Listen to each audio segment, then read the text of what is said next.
So it's really about adding width to the length of your life. So this is my favorite quote ever.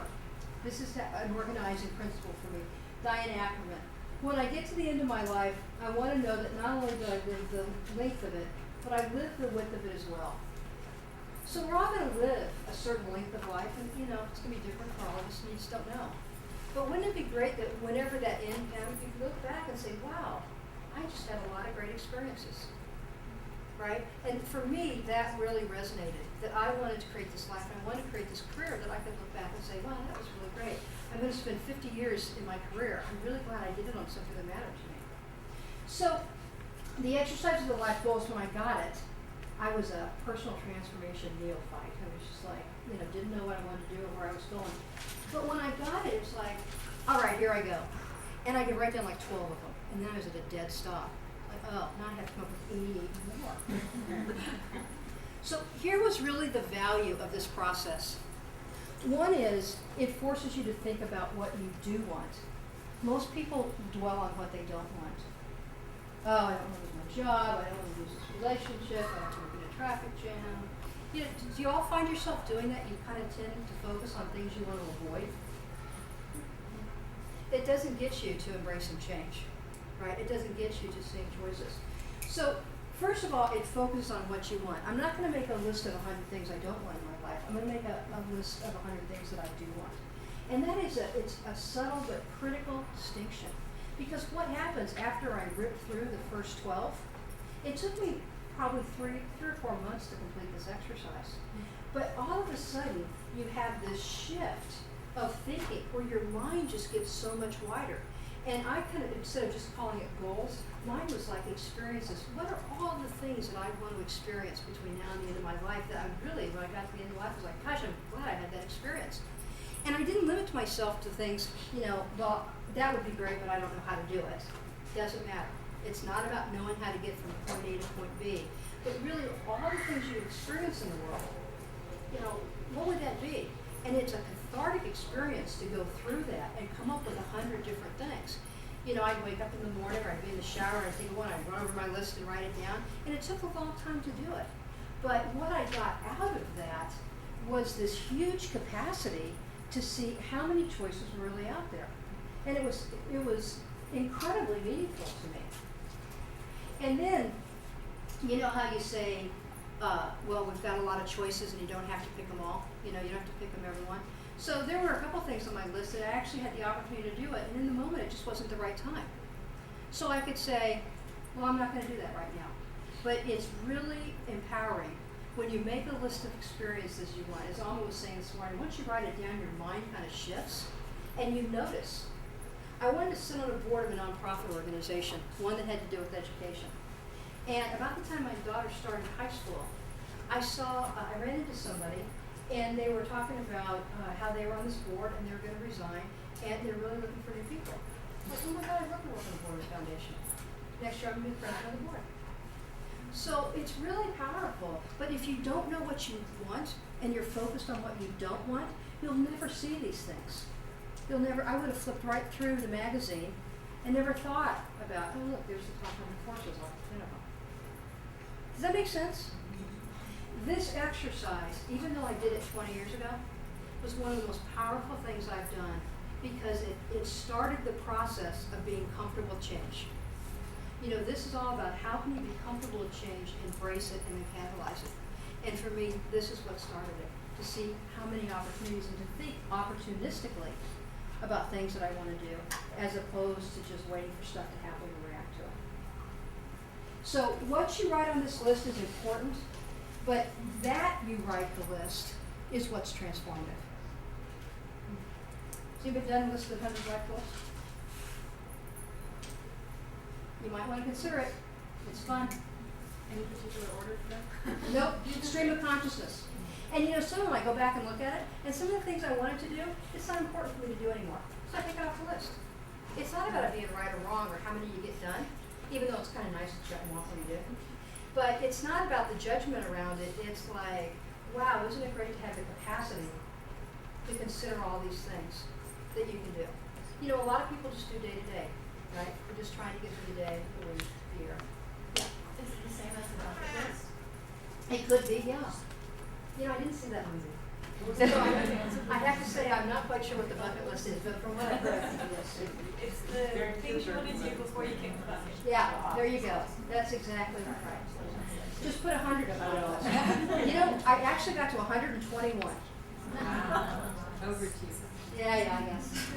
Okay, so let me talk really quickly about a process that I've used for the last several years. I call it my annual review. And it's really, I want to learn from myself and then I want to iterate. Now, who all gets annual reviews at work? How many of you that do find them to be a inspiring process? I always thought I was pretty good about writing reviews. People work for me, but so this is along the same lines. But this is an exercise I do. I either do it at the end of the calendar year, or sometimes I do it around my birthday, right?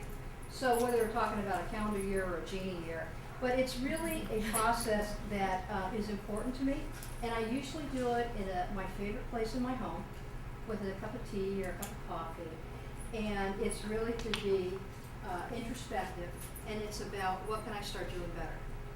And so I make this laundry list. I just reflect back over the year, and I make this laundry list of what went well this year, or what was I really proud of. You know, I think I happened to do it in December last year, and there were like 10 things on the list. And then it's like, okay, well, what's the collective message there? Is there something I'm seeing that I'm doing better than I have done in the past? And to make sure I continue doing it. It's just as important to celebrate your wins, your successes, as it is looking for improvement. Because when you're doing something well, and you're proud of it, you're excited about it, and you want to do more of it. And then what didn't go as well? Well, that's another list too. But the step that I think is really important is, okay, you wrote all these things down, like this didn't go as well, and that didn't go as well, and da-da-da-da. And it's like, okay, well, that's true. But if it had have gone well, what would it have looked like? And rewrite the sentence, because that gives you the direct line of sight to the learning. Does that make sense?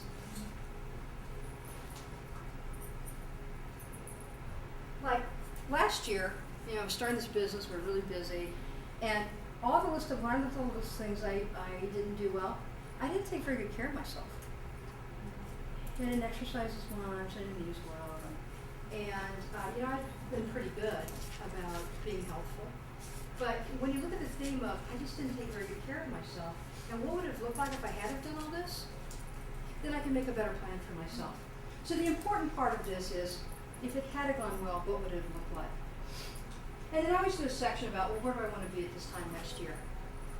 And it's comparative. So, you know what? Don't try to boil the ocean.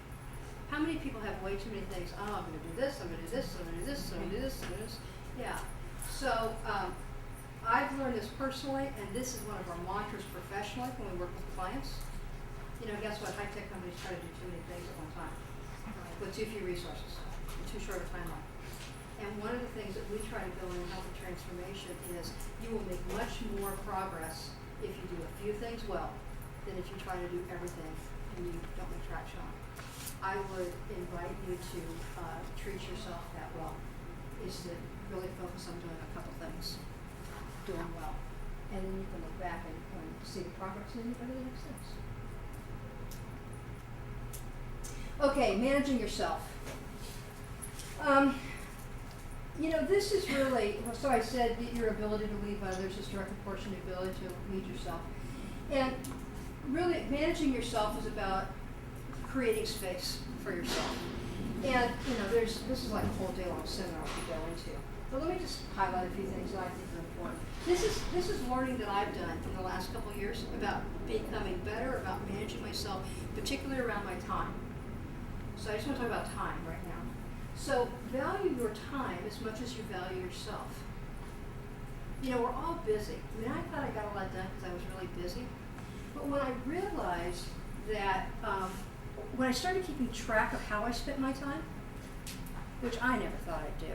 You know, I'm not a very buttoned up. I'm kind of more like this, right? And it's like, so keeping track of actually where I'm investing time, you know, preparing for this presentation, how much time do I invest in that? How much time do I spend reading on a weekly basis? How much time do I spend in marketing or in sales for the company? How much we're writing a book this year? How much time are we spending writing the book? And I find that once I started keeping track of that, I found a whole bunch more time in my schedule, right? I was much more cognizant of the value of my time. You know, it only flows in one direction. Time only flows in one direction. So you want to make the most of it. And I would just invite you to look at, I know, you know, we all multitask, we've got a lot of things going on, but you might just want to take a look at where you could be a little cleaner and clearer about your time and where you can capture some time back. Spend it on what matters, okay? I just had the cable disconnected in my house. It's a social experiment. We'll see how long it lasts. But I felt like I was spending TiVo, too much TiVo, and I can gain time back. So here's some great tools for organizing yourself. Do you know getting things done? It's great. It's great. I don't do everything he says, but David Allen, Getting Things Done, he's got a really good system about how to organize your time and get more out of it. We use this application called Harvest, and it's basically an electronic time tracker. You know, it's a widget on my Mac. And we can see how much time do we invest in marketing, how much time do we invest with clients, how much time do we invest, you know, with sales or writing the book or whatever. And we can go back and say, wow, we underinvested in marketing last year. Let's do something different this year. And then for those of you that have your own businesses or need help, have you heard of services called Odesk and Elance? It's an online global workforce. We subcontract out our web design. We have an administrative assistant, like a virtual personal assistant. And we'll go into clients and we'll take pictures of whiteboard after meetings. And then we send those pictures over to her, and she sends back a PowerPoint presentation, you know, video PowerPoint presentation. So these are the kind of things where we recapture our time by getting a support system around it. So this is amazing. You should go take a look at it. I mean, there's just like people all over the world. And it goes back to what I said earlier about being, you know, more connected and more fluid. Global workforce. Don't do them all. But sometimes doing one thing can make a big difference. Yeah, good, thanks. Last slide. So making it real, pulling it all together. Mastering change is a life skill that's really the foundation of a great career now. You know, just like you've gained other skills in your toolkit to be successful, I think your ability to adapt, embrace, welcome, lead change will be a differentiator, a critical success factor in your career. And it's a process. You don't have to be perfect, but if you can get into the process of flexing that change muscle, I think you will really set yourself apart and reap great rewards. Invest in yourself. You know, I've talked about using coaches, not paying mentors, but using coaches and lifelong learning. I've invested a lot of money in me, and I think it's been well spent. You know, you always have that conversation, there's other things to spend money on, maybe I should say that. But looking back in retrospect, one of the things that I'm really glad I did was I invested in surrounding myself with people who were better at things than I was. I learned from them. I learned the skills. So I would encourage you to do the same. And look, sometimes change is scary, right? For all of us, sometimes change is scary. So I'll just leave you with this thought. Can you feel afraid and still take the next step? Can you hold in the same space fear and change? I'll suggest that you can, and I wish you the best luck in doing that.